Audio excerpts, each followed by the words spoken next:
Gemfields recently published the results for their Mozambique rough ruby auction in Bangkok ending December 11th.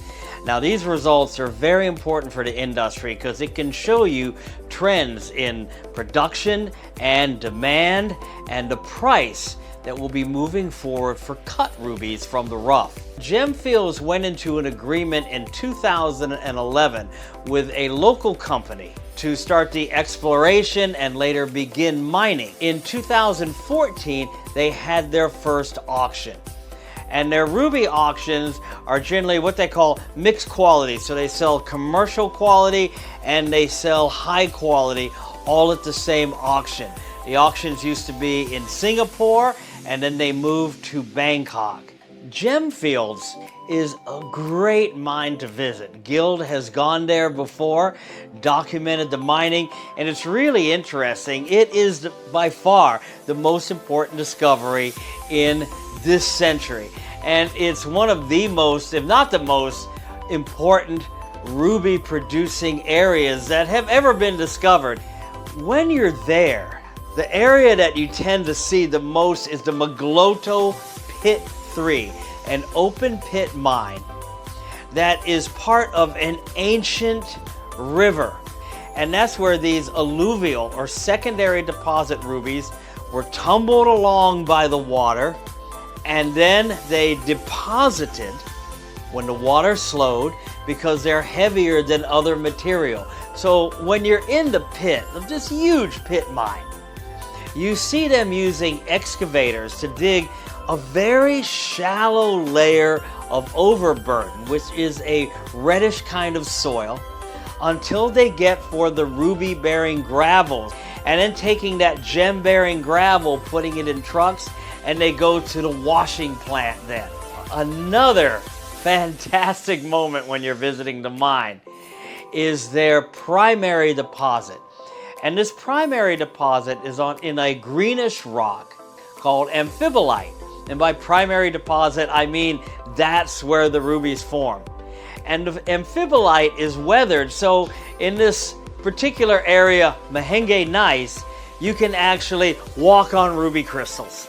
These crystals tend to be smaller and far more included. They are often needed to be heated with borax, and the washing plant is incredible. They have to remove this sticky clay-like soil from the rubies and the other materials, and it goes through washing and it goes through vibration and density separator, and then it comes into an optical sorting system, and then finally you have people separating things like red garnet from the ruby, and then it goes to the sorters, and they have a couple of expert Burmese ruby sorters that help set their system and help to develop their parcels that they bring to auction. And these auctions are very exciting, and these parcels are well graded, they're well organized, so it creates a very consistent supply chain for Mozambique ruby. Now, Guild attends these auctions whenever we can, and I will say it is just amazing. Most of the customers there of Gemfields are Thai companies, leading expert cutters and dealers of Mozambique ruby in the world. It's coming to see these parcels and placing their bids. Very, very, very exciting. And as you look at the results published by Gemfields, they can tell you a lot about what might be coming. At this particular auction, the total revenue was 46.2 million US dollars. There were 102 lots or parcels of ruby offered for sale. 97 of them were sold, about 95%. The total brought the sale with 167,865 carats.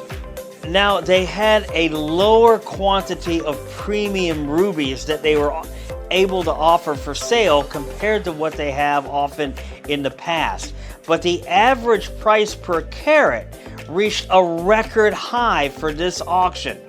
And one of the main reasons Gemfields quoted this lower overall total revenue from the auction was they had a less amount of the large fine quality emeralds for sale, which bring a lot of the revenue into the auction. These are very interesting statistics to reflect on to see what is going to happen in the future. There tends to be a lower production, whether it's Mozambique ruby or Zambian emerald, or in independent mining locations like in Madagascar and Sri Lanka for blue sapphire. And even in some cases where there's a significant volume of production, I'm not seeing the finer quality material, especially the larger sizes. Even though it's a smaller niche market, a less number of people that are able to afford this material, the demand has continued to grow or stabilize. China, Europe, the United States, the Middle East. That demand is strong for a lower production of that material.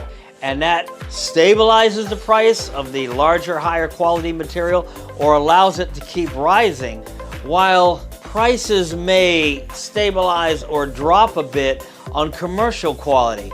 So this is kind of a trend that has been happening at auctions for a while from some of these mining companies, and also a trend that you can see in the independent and artisanal mine productions around the world for colored gemstones.